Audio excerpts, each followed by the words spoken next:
हाय दोस्त, Indira English classes में आप सभी का फिर से स्वागत है। हम लोग पास्ट टेंस पढ़ रहे थे और उसका यूज देख रहे थे, पास्ट इंडेफिनिट टेंस का। तो इसमें आपने यूज देखा था इससे पहले वाले वीडियो में कि ये वैसी एक्शन को दिखाता है जो किसी का पास्ट हैबिट हो। उसका एग्जाम्पल्स भी देखे थे। तो चलिए साथियों, अब हम देखेंगे कि उसका क्वेश्चंस कैसे बनेगा। तो वैसे सवाल, ये जो पास्ट इंडेफिनिट का उस तरह का क्वेश्चंस होगा, उसको सॉल्व करने के लिए आपको ये वर्ड याद रखना होगा। देखिए नोट है, इसमें वर्ड है ऑलवेज है, नेवर, समटाइम्स है, usually, generally, seldom, rarely, scarcely है, ऑफन है ना। फिर यहाँ देखिए हैबिचुअली है, डेली है, एवरी के साथ day, week, month, year, once a के साथ day, week, month, year, twice a day, week, month, year, etc are used in this tense. ये वर्ड जो आप नोट में देख रहे हैं ये बहुत ही इंपॉर्टेंट है। इसी वर्ड के मदद से आप सवाल बना सकते हैं। अब चलिए कुछ एग्जाम्पल्स है जो आपको पूछा जाएगा, सवाल उसको कैसे बनाएंगे। यहां देखिए एक नंबर में दे ऑलवेज खाली जगह है इन द मॉर्निंग। तो दोस्तों इसको वाक से भरना है। तो यहां आप देखिए वाक ऑलवेज का प्रयोग पास्ट इंडेफिनिट टेंस में पास्ट हैबिट को दिखाने के लिए किया जाता है। और जब यह पास्ट इंडेफिनिट में होगा तो आपको तो पता है इसमें भी टू का प्रयोग होता है। तो इसमें जो वर्ब है ये ब्रैकेट में वाक, उसका दूसरा फॉर्म आपको लिखना होगा, है ना। पता है ना वाक का दूसरा फॉर्म क्या होता है, वाक्ड होता है। इसलिए यहां पर क्या हो जाएगा, वाक्ड हो जाएगा। फिर चलिए दोस्तों दूसरा है ना, she dash him in the morning daily. इसमें देखिए डेली लगा है, अभी आपने यहाँ डेली का प्रयोग देखा पास्ट इंडेफिनिट में, यहाँ बी टू लगाइए, है ना। तो मीट का बी टू क्या होता है, मैट होता है, मीटी आपको लिखना होगा, मैट होगा।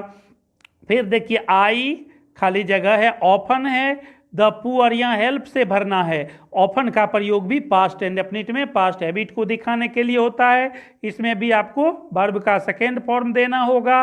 तो हेल्प का दूसरा फॉर्म क्या होता है, हेल्प्ड होता है ना। यहाँ क्या लिखेंगे आप, हेल्प्ड लिखेंगे, है ना। तो क्या लिखना होगा, हेल्प्ड लिखना होगा, यह सेकेंड फॉर्म लगेगा उसमें। फिर चलिए हम लोग देखते हैं आगे, है ना। शी यहाँ देखिए लिखा है, शी नेवर खाली जगह हार्ड। देखिए अब बताइए, नेवर का प्रयोग भी पास्ट इंडेफिनिट में होता है, जहाँ पर आपको भी टू देना होगा। तो वर्क का भी टू क्या हो जाएगा, यहाँ आपको भरना होगा वर्कड, है ना। क्या भरना होगा, वर्कड भरना होगा, जो कॉन्टेंस में होगा पास्ट इंडेफिनिट में। We dash cricket once a week. देखिए साथियों यहाँ वंस अ वीक लगा हुआ है जो पास्ट इंडेफिनिट में होता है। यहाँ बी टू का प्रयोग होगा, प्ले का दूसरा फॉर्म लगेगा, क्या हो जाएगा पता है आपको इसका दूसरा फॉर्म, है ना, प्लेड हो जाएगा, PLAYED, है ना। तो इस तरह इसको हम लोग सॉल्व करते हैं। तो साथियों आपको याद रखना होगा, ये इसमें जो ऑलवेज लगा है, इसमें जो डेली लगा है, ये जो ऑफन है, इसमें जो नेवर है, या वंस अ वीक है, ये सब का प्रयोग पास्ट इंडेफिनिट में तो होता ही है, साथ साथ प्रेजेंट इंडेफिनिट में भी प्रेजेंट हैबिट को दिखाने के लिए किया जाता है। तो ऐसी स्थिति में यदि आपको एग्जाम में क्वेश्चंस पूछता है तो आप दोनों में से किसी भी टेंस में बना सकते हैं। प्रेजेंट इंडेफिनिट में भी लिख सकते हैं, पास्ट इंडेफिनिट में भी लिख सकते हैं। साथियों जब प्रेजेंट इंडेफिनिट में लिखने का मन है तो यहाँ पास्ट इंडेफिनिट में तो भी टू होगा ही, और यदि प्रेजेंट इंडेफिनिट में आपका मन हो जाए तो वहां हो जाएगा V1 या V5, है ना। क्या हो जाएगा, या तो आपको लिखना होगा V1 और या लिखना होगा V5, V1 या V5, या पास्ट इंडेफिनिट में V2 हो जाएगा, प्रेजेंट इंडेफिनिट में V1 या V5 हो जाएगा। इस तरह ये वर्ड को आप याद रखेंगे।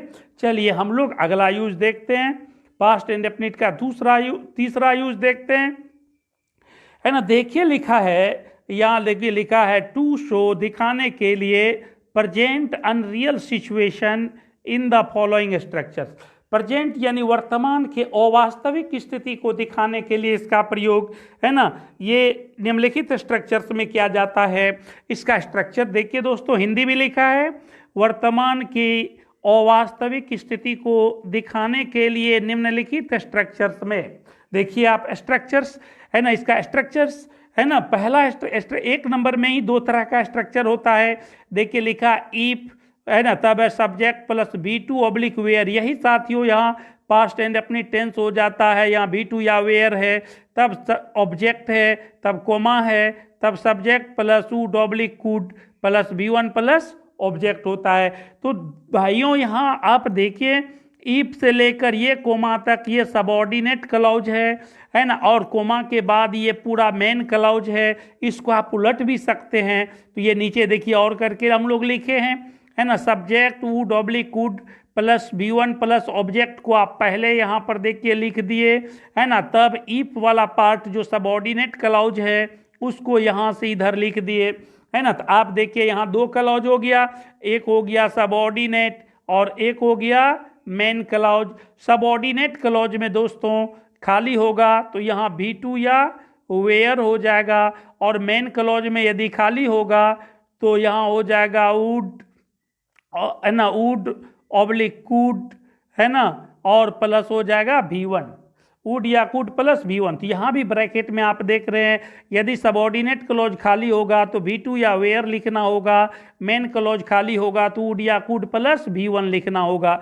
इसी को हम लोग, आप देखिए यहाँ, इसी को हम लोग दूसरे तरह से लिख सकते हैं। अब देखिए ईफ के बाद सब्जेक्ट है B2 या वेयर है, वर्ब में या तो B2 होगा या वेयर होगा। यदि वेयर वाला सेंटेंस हो, इफ के बाद वेयर हो, और सब्जेक्ट यदि आप और इसके शुरू में इफ हो तो वेयर को आगे करके इफ को हटा सकते हैं।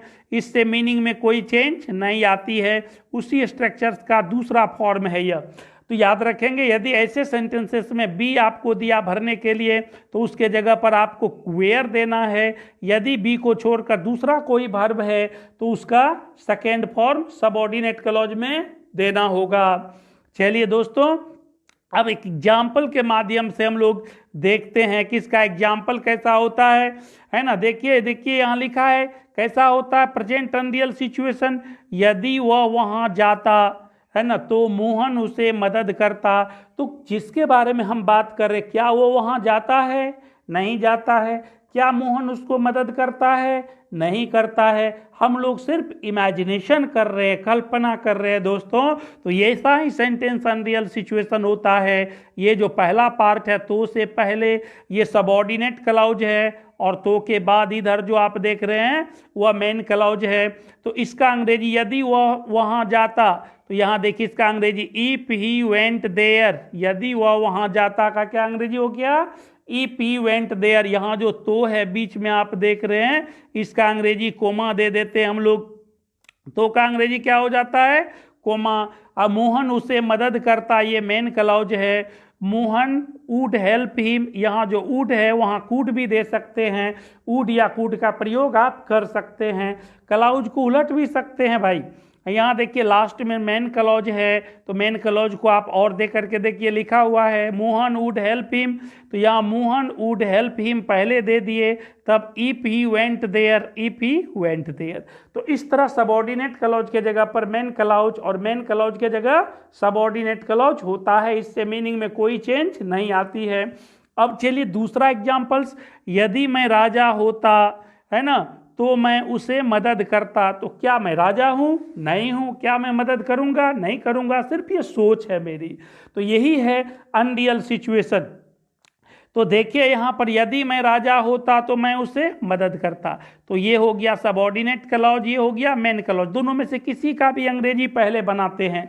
तो जैसे मान लीजिए इसी का अंग्रेजी पहले बनाइए, मैं उसे मदद करता, तो आई वुड हेल्प हिम, है ना।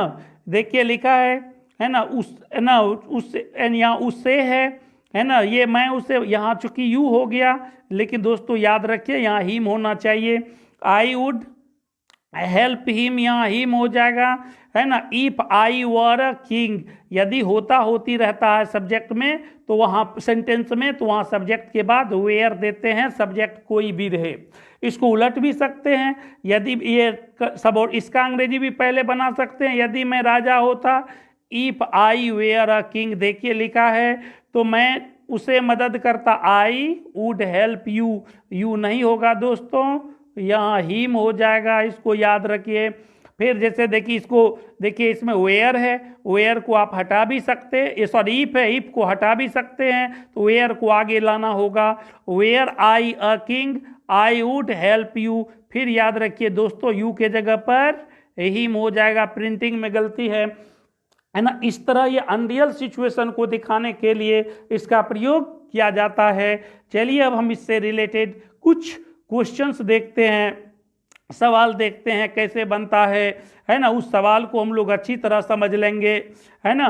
और यही सवाल जो है एग्जाम में पूछता, रेलवे, बैंकिंग, एसएससी, हर तरह का क्वेश्चन जो है इससे एकदम रिलेटेड रहता है। इस तो पूरा वीडियो जरूर देखिए, यदि आप नहीं देखेंगे तो आपको कोई बेनिफिट होने वाला नहीं है ना। फिर देखिए, चलिए आगे देखिए, लिखा है ईप, देखिए लिखा ईप Ram dash a doctor he would serve the poor. दोस्तों यहाँ देखो लिखा हुआ है, तो ही, ये देखिए सबऑर्डिनेट क्लॉज है, ईप से शुरू हुआ है, कोमा के इधर मेन क्लॉज है, तो इसमें देखिए वुड प्लस V1, देखिए है ना लिखा, सबऑर्डिनेट क्लॉज में खाली है, मेन क्लॉज में वुड प्लस V1 है। यहाँ जो वुड लिखा है दोस्तों, यहाँ कुड भी हो सकता है, वुड सर्व के जगह पर कुड सर्व भी हो सकता है। तो मेन क्लॉज में या तो यहाँ पर आप या V2 लिखिए और या क्या लिखिए, वेयर लिखिए, या तो V2 या वेयर। तो आपको पता है बी रहेगा तो वेयर देना होगा, और बी को छोड़कर दूसरा फॉर्म रहेगा तो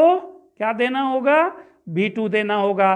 तो बी का रूप यहाँ क्या लग जाएगा, वेयर हो जाएगा भाई, यहाँ वेयर लिखना होगा। फिर देखिए ईप ही रेन फास्ट, देखिए ये ईप से शुरू है, सबऑर्डिनेट क्लॉज है, इसमें खाली जगह नहीं है, तो ही dash the train.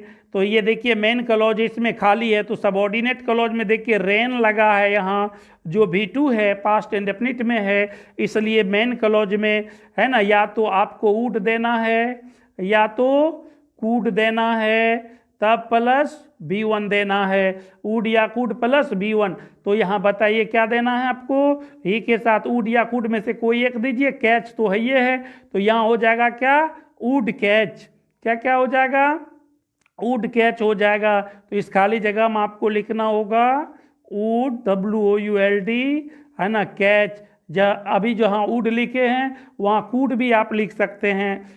If Mohan dash hard, देखिए यहाँ लिखा हुआ है if Mohan dash hard he could pass the exam, देखिए यहाँ सबऑर्डिनेट क्लॉज है, इधर मेन क्लॉज है ना, सबऑर्डिनेट क्लॉज है और मेन क्लॉज है। तो यहाँ देखिए ये सबऑर्डिनेट क्लॉज है, खाली है, मेन क्लॉज में देखिए यहाँ कूड पास है, कूड के जगह पर वुड भी हो सकता है, तो यहाँ पर कूड पास या वुड पास यानी कूड वुड प्लस V1 है, तो यहाँ V2 या वेयर होगा। बी रहता तो वेयर देते, लेकिन यहाँ तो वर्क है, वर्क का V2 क्या हो जाएगा, वर्क हो जाएगा। इस खाली जगह में आपको क्या भरना होगा, वर्क भरना होगा। फिर जैसे देखिए यहाँ लिखा है C dash food if you told her, देखिए सबऑर्डिनेट क्लॉज को उलट करके लास्ट में लिखा गया है, इफ से शुरू है, इसमें देखिए टोल्ड लगा है जो वर्ब का दूसरा फॉर्म है, टोल्ड लगा है दूसरा फॉर्म है, इसलिए इसमें वुड या कूड प्लस V1 हो जाएगा, है ना। तो यहाँ वुड लिखना है तो वुड लिखिए, कूड लिखना है तो कूड लिखिए, तब कुक का V1 कुक ही दीजिए। इस तरह यह सवाल बन जाता है।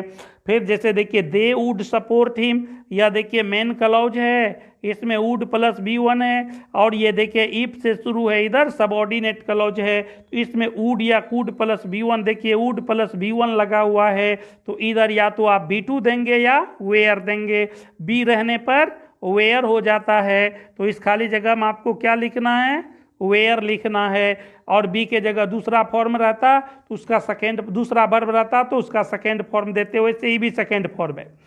And dash I dash she a singer, देखिए यहाँ लिखा हुआ है, तब इसके बाद है कोमा है, she could sing sweet songs, तो यहाँ देखिए कूड प्लस V1 का प्रयोग हुआ, यहाँ देखिए कूड प्लस V1 का प्रयोग हुआ, और ये कौन टेंस में हो गया, है ना, ये जो है प्रेजेंट का अनरियल सिचुएशन हो गया, ये हो गया आपका मेन क्लाउज, और इधर हो गया सबऑर्डिनेट क्लाउज, इसमें कूड प्लस V1 है तो इधर V2 या वेयर होगा, बी है ना, इसलिए इस खाली जगह में आपको क्या लिखना होगा, वेयर।